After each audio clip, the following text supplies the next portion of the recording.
हमारे चैनल से जुड़ने के लिए YouTube पर रियाज एजेंसी को अभी सब्सक्राइब करें और साथ में बेल आइकन को दबाना ना भूलें।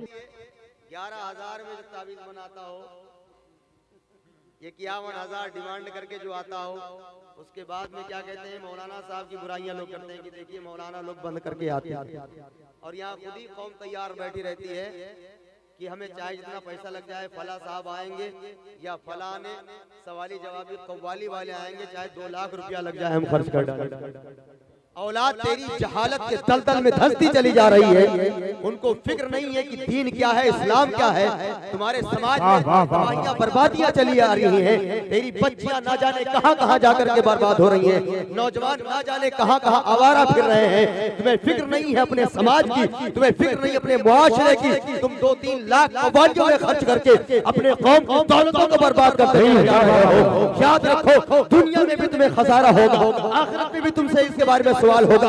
जब ये तेरी आवारा औलाद का मैदान महशर में खुदा की बारगाह में खड़ी होगी, परवरदिगार आलम, ये हमारे माँ बाप हैं जिन्होंने हमारी अच्छी तरबियत न की थी, हमें दीन की तालीम न दिया था, जिसकी बुनियाद पर हमने जिंदगी में न जाने कहां कहां बुराइयां की थी। ऐ परवरदिगार आलम, इनकी तरबियत न देने की वजह से मैं बर्बाद हुआ था। तो याद रखो, वहां पर औलाद की बरकरारी का जिम्मेदार भी तू बनेगा। तो तेरी बच्चियों की जो गुनाह हुए होंगे, उनकी जो बदकिरदारियां हुई होंगी, तेरे नामे आमाल में वो गुनाह भी लिखे जाएंगे। तो यहाँ भी तू वहाँ भी तू अल्लाह की बारगाह में। नारे तकबीर, बुलंद आवाज से बोलिए नारे तकबीर, नारे रिसालत, मसलके आला हजरत, उलमाए अहले सुन्नत, नारे तकबीर, नारे रिसालत। वाह वाह वाह, बहुत अच्छे सब, माशाअल्लाह। वहाँ कोई पुरसाने हाल नहीं होगा मेरे भाई, मेरी बात समझ रहे हैं कि नहीं समझ रहे? ये कव्वालिया काम नहीं। वाह वाह वाह, आप मजे ले लें, औरतों को बुला लें, मेला लगा ले, ठेला कर ले, सब कुछ कर ले, अपने उलमा से इमामों से बहस कर ले।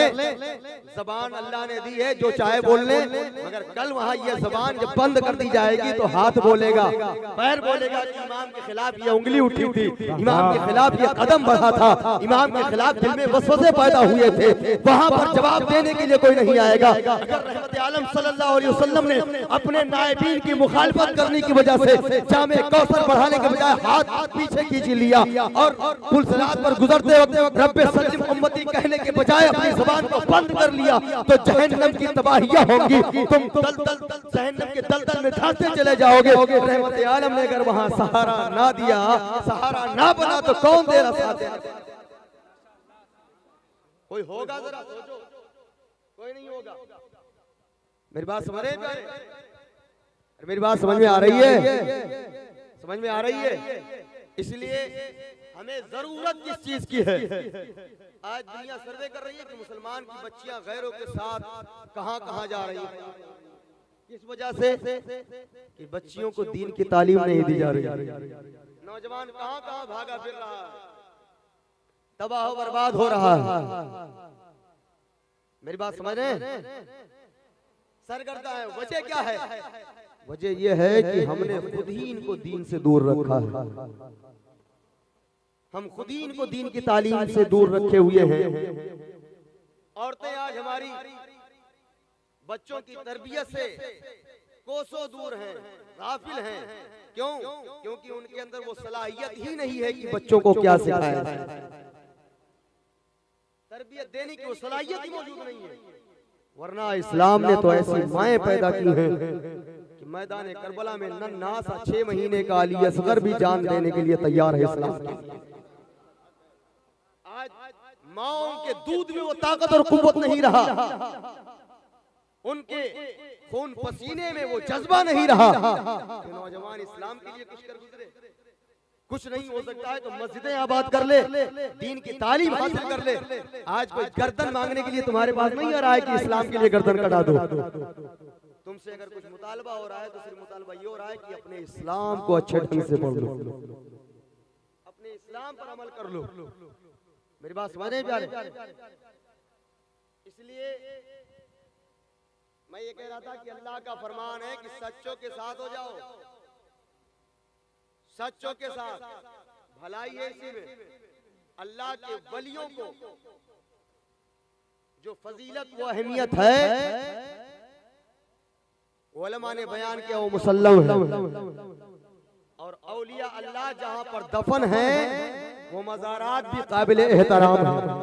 मगर उलमा की तकरीरों की वजह से कुछ लोगों ने औलिया अल्लाह के मज़ारात को तिजारत और बिजनेस का जरिया बना लिया। सोचा ये तो अच्छा धंधा है, कहीं भी चलो मज़ार बना लो और औरतों का मजमा तो लग ही जाएगा। मुसलमानों में अंधविश्वास तो बिल्कुल पनपता चला जा रहा है। दिन ब दिन कुरान और सुन्नत मुस्तफ़ा की तालीम से दूरी की वजह से कमजोरियां इनके अंदर चली आ रही है। इसलिए बुजुर्गों से मोहब्बत है, चाहे जहां मज़ार बना लो किसी भी बाबा के नाम से, भीड़ लग जाएगी, लंगर लुटा देंगे, कव्वालियां कर लेंगे और समझ लिया कि हमने दीन का काम कर लिया। याद रखो, दीन का काम वो नहीं है जो हम औलिया अल्लाह के नाम पर मज़ार झूठे बना करके कर रहे हैं। तवज्जो है? अरे तवज्जो है इधर?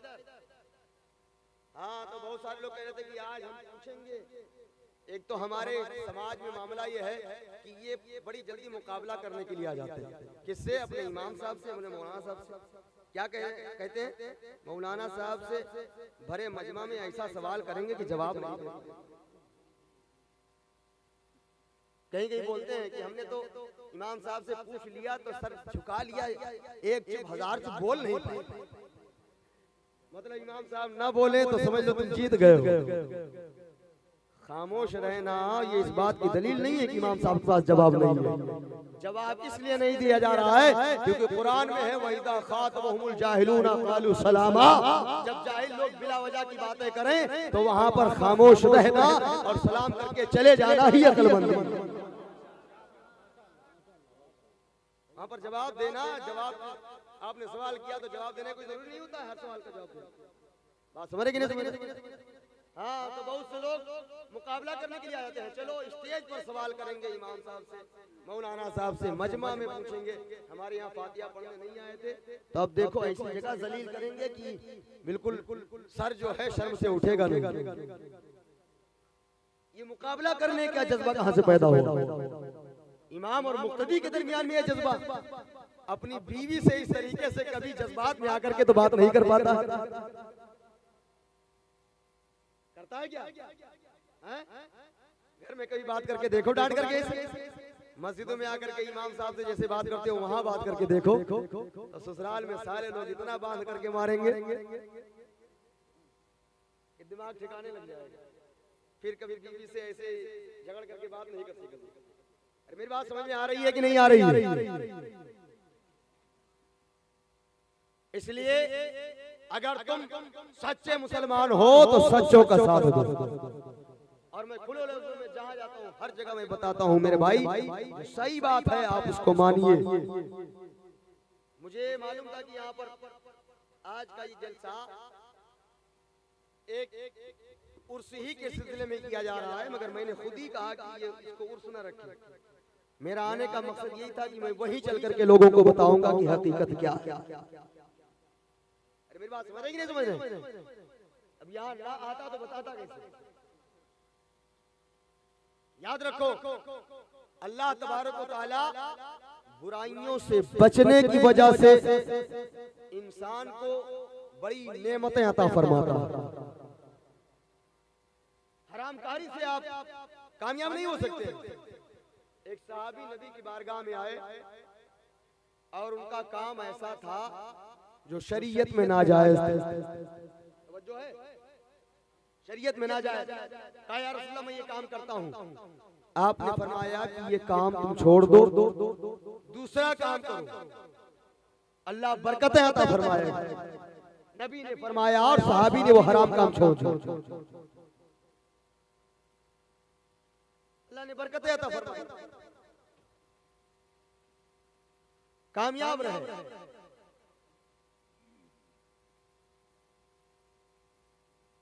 एक साहब थे, एक आलिम के पास पढ़ते थे और एक बार ऐसा हुआ कि 2 दिन तक उनको खाना नहीं मिला। कितने दिन तक? 2 दिन तक खाना नहीं मिला, भूखे रहे, प्यासे रहे, मस्जिद में पढ़ते थे, मौलाना साहब के बाद दरसगाह में बैठे, बहुत तेज की भूख लगी, पढ़ करके जब निकले तो मस्जिद की छत पे गए और आबादी में छतें मिली हुई थी, सोचा लाओ किसी घर में घुस जाए, भूख बर्दाश्त नहीं हो रही है, कहीं जाकर के चुरा के खाना खा ले। क्या कर ले? चुरा के खाना खा ले।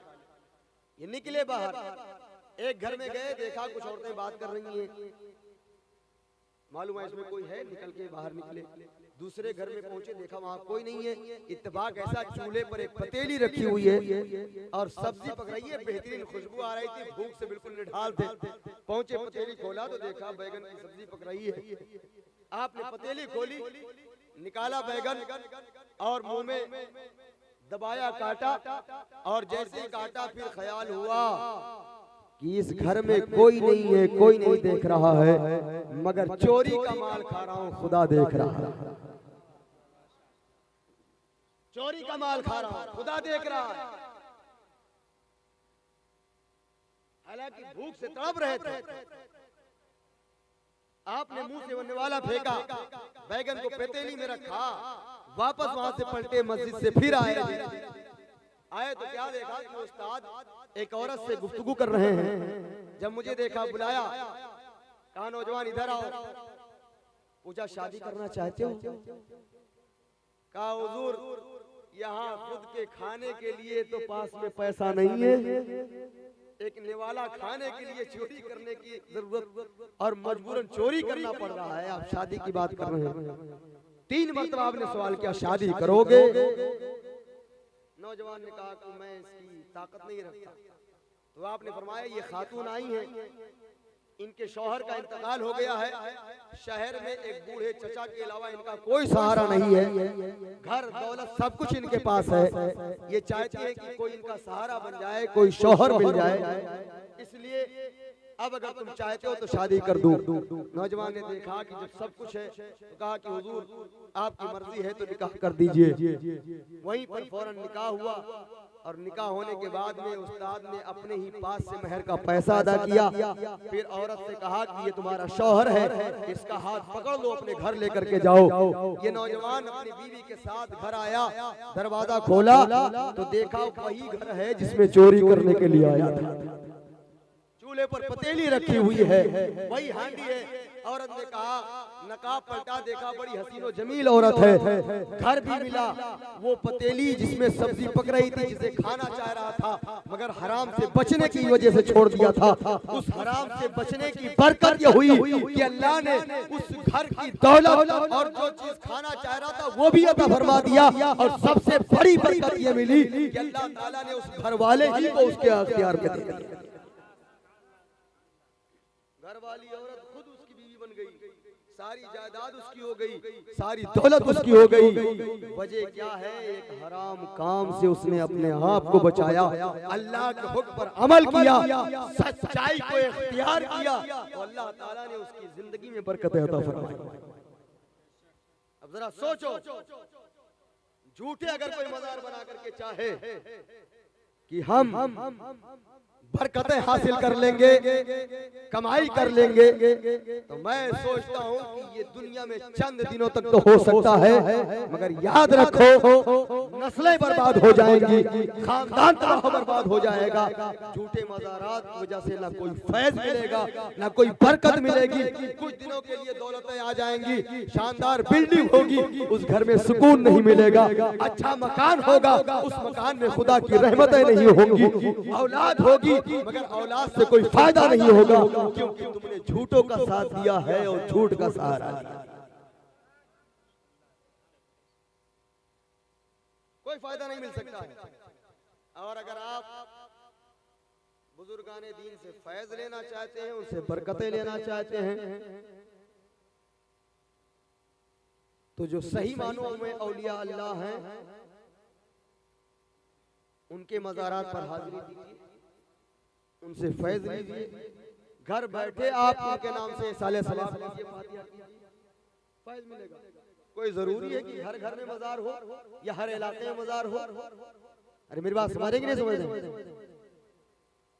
हमारे नेपाल में तारीख ये है कि इस इलाके में कहीं पर अल्लाह के वली की कोई तारीख नहीं मिलती है, मगर मज़ारात तो जगह जगह नजर आते हैं। कहूँ जिन्नात बाबा हैं, कहूँ भिन्नात बाबा हैं, ना जाने कहाँ कहाँ, जहाँ चौराहे देखो हुए पर लोग मज़ार बनाए बैठे हैं। किस लिए? इसलिए कि हम वहमी दुनिया में चले गए हैं। हमारे ज़हन फिक्र में ये वहम बस गया है कि यहाँ पर होना चाहिए, यहाँ पर ज्यादा नुकसान हो रहा था, या यहाँ पर लोग डरने लगे थे, तो किसी जिन्नात का मज़ार बना दिया जाए ताकि इसके शर से, इसके बला से हम महफूज हो जाए। ईमान हमारा कमजोर हो गया। तवज्जो है मेरी तरफ, ध्यान है? हाँ तवज्जो सुन लीजिएगा मेरी बात, नजराना मत दीजिए, चाहे छुट्टा करा के रखे रहिए। शायर साहब पढ़ेंगे तो उनको दे दीजिए। मैं इसके लिए नहीं बोल रहा हूँ, समझ रहे कि नहीं? हाँ, मेरी तकरीर इतनी सस्ती नहीं है कि आप 5-10 रुपए में खरीद ले। मेरे अजीज, आप अगर सच्चे हैं और यकीनन आप ये चाहते हैं कि हमारे समाज में सुधार हो, बुराइयां खत्म हो, तो आप झूठे मज़ारात का सहारा मत दीजिए। अल्लाह के नबी सल्लल्लाहु अलैहि वसल्लम के सहाबा की जमात तकरीबन 1,24,000 या उससे ज्यादा थी। अगर सहाबे कराम मज़ार बनाते तो पूरी दुनिया में मज़ार बिल्कुल मज़ारों की तादाद एकदम फैल जाती, मगर उन्होंने मज़ार को बनाने को तबलीग का जरिया ना समझा, बल्कि ये सोचा कि नबी की तालीम, नबी की सुन्नत, नबी की सीरत को आम करना यह हकीकत में दीन का काम है। मज़ार बनाना दीन का काम नहीं है। मेरी बात समझे कि नहीं समझे कि नहीं? हाँ, इसलिए मेरे प्यारे, फर्जी और झूठा गढ़ा हुआ मज़ार कहीं भी होगा, हमारी शरीयत में उसकी इजाजत नहीं है। बुजुर्गों ने फरमाया लअनल्लाहु मन ज़ारा बिला मज़ारिन, जो शख्स बगैर किसी अल्लाह के वली के दफन किए हुए मज़ार की ज़ियारत करने के लिए जाता है, उस पर अल्लाह की लानत होती है। फातिहा पढ़ने जाना तो बहुत दूर की बात है, चादर गागर लेके जाना तो बहुत दूर की बात है, लोगों का हुजूम बन करके जाना, उर्स करना, लंगर लुटाना, ये बहुत दूर की बात है। सिर्फ वहां पर जाना ज़ियारत करने के लिए ये अल्लाह की लानत का मुस्तहिक हो जाता है। कहां पर? जहां बनावटी हो, कुछ ना हो। समझ रहे कि नहीं समझ रहे? जब वहां पर इस नियत से हाजिर होना कि हम ज़ियारत करने जा रहे हैं, ये अल्लाह की लानत का हकदार बना देता है, तो आप उसे तबर्रुक समझ करके जाएं, वहां पर लंगर करें, उर्स मनाएं, ये तो और बढ़ करके नाजायज है। मेरी बात समझ में आ रही है कि नहीं आ रही है? समझ में आ रही है? तवज्जो है? इसलिए आपसे मेरी कोई दुश्मनी या कोई अदावत ऐसे है क्या? नहीं कि मैं गांव वालों से मैं चिढ़ गया हूं कि ये लोग बनाए हुए हमारे गांव में ने क्यों नहीं बनाया, ऐसा कुछ नहीं प्यारे। जो बात सही है वो आप तक पहुंचाना हमारी जिम्मेदारी है।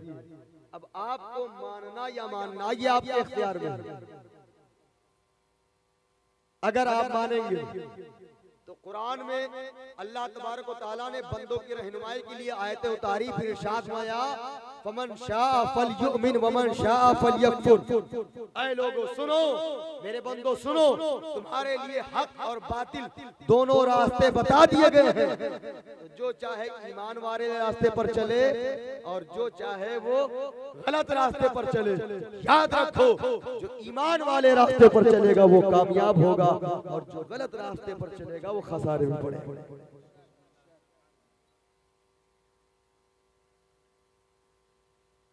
समझ रहे हैं प्यारे? मेरी बात समझ में आ रही है? इसलिए मज़ारात आप फर्जी मत बनाइए, बनावटी जाली मज़ार मत बनाइए। आप अगर कुछ करना चाहते हैं औलाद की तालीम के लिए, आप अच्छे उस्ताद रखिए, अच्छा इमाम रखिए, पढ़ाइए, उनको तालीम दीजिए। इनके बारे में सवाल हो पूछा जाएगा। औलाद सबसे बड़ी नेमत है। बात समझ रहे हैं?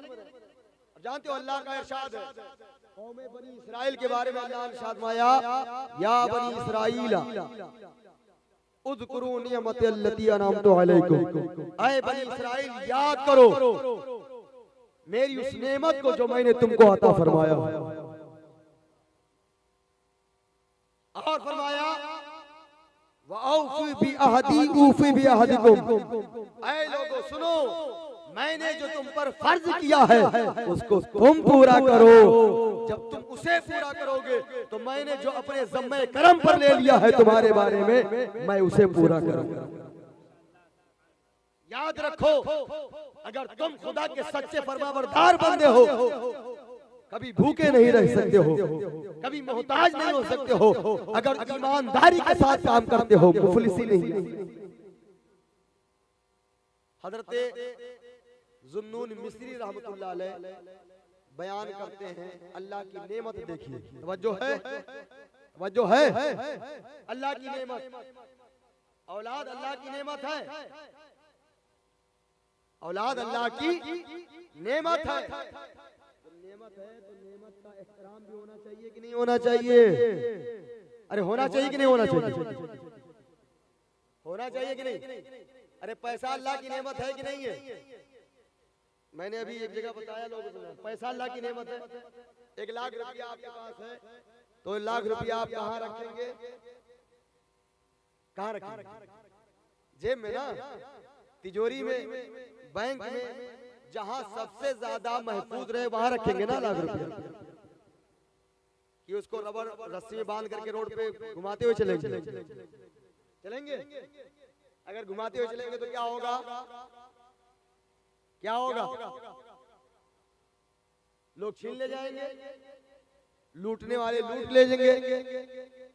आपको मालूम है कि ये 1 लाख रुपया हमारे लिए नेमत है तो आप उसको तिजोरी में अच्छे से सजा कर रखेंगे, बैंक में रखेंगे, हिफाजत उसकी करेंगे।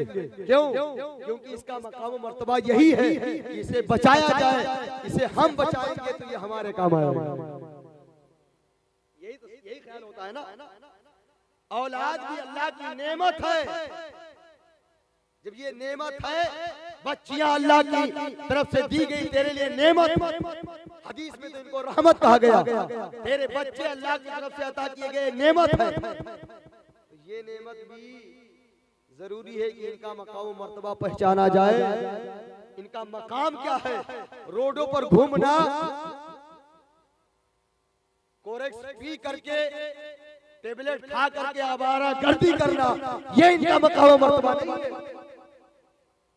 कान में छेद करके मुर्गियां पहनना, हाथों में जंजीरें, गले में चैन पहनना, ये इनका मकाम मर्तबा नहीं है। इनका मकाम मर्तबा ये है कि अल्लाह ने तुमको नेमत दिया है तो बचपने से इनकी तरबियत करो, दीने मुस्तफा सुन्नते मुस्तफा का खूकर बना दो और जवान होने से पहले इश्क़े मुस्तफा का जाम ऐसा पिला दो कि जहां कहीं भी रहे तुम्हारा नाम रोशन करे, दीने इस्लाम का नाम रोशन। अगर तुमने इनका ख्याल ना किया तो रोडों पर तुम पैसे जैसे लेकर चलते हो, अगर रस्सी में बांध के चलोगे बर्बाद हो जाएगा। ये तेरी औलाद भी रोडों पर बर्बाद होगी, बदनाम खुद होगी, तुझे भी बदनाम करेगी, समाज को भी बदनाम करेगी। समझ रहे हैं ना प्यारे? इसलिए अगर आप पैसे खर्च करना चाहते हैं तो पैसा वहां खर्च कीजिए जहां कौम को जरूरत है। लाखों लाख चंदा करके लोग कव्वालियां कर लेते हैं, मुशायरा कर लेते हैं, बड़े बड़े जलसे भी कर डालते हैं। हम कहते हैं जलसे कीजिए मगर इस हद तक कीजिए जहां तक जरूरत है, जहां तक जरूरत है, और खर्च उतना कीजिए कि कम से कम में आपका जलसा हो। इसके अलावा आपकी बहुत सारी जरूरतें हैं। सबसे पहले नंबर पर तो एजुकेशन, तालीम। मुल्क नेपाल में आप रह रहे हैं, हमारे बच्चे इस लायक नहीं होते हैं कि किसी ऑफिस में जाकर के खड़े होकर के बात कर सकें, है कि नहीं।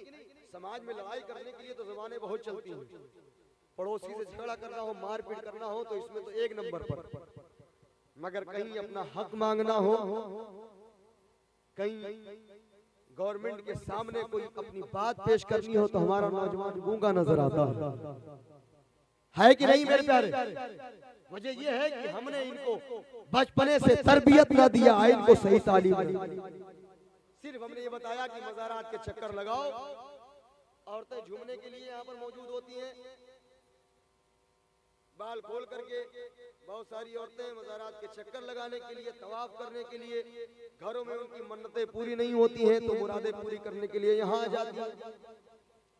एक बात मैं ये भी नोटिस कर रहा हूँ कि आज हमारा हाल ये है कि ईमान तो हमारा ये कि अल्लाह सबसे बड़ा है, मगर अमल हमारा ये है कि हम अपनी बात को माज़अल्लाह खुदा के फर्ज से भी ज्यादा बढ़ करके समझने लगे हैं। अमल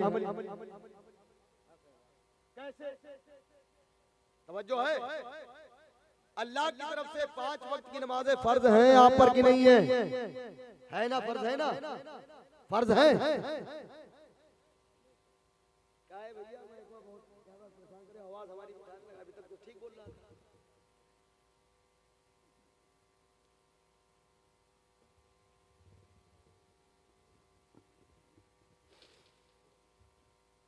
ठीक है, बेस बढ़ा दिए।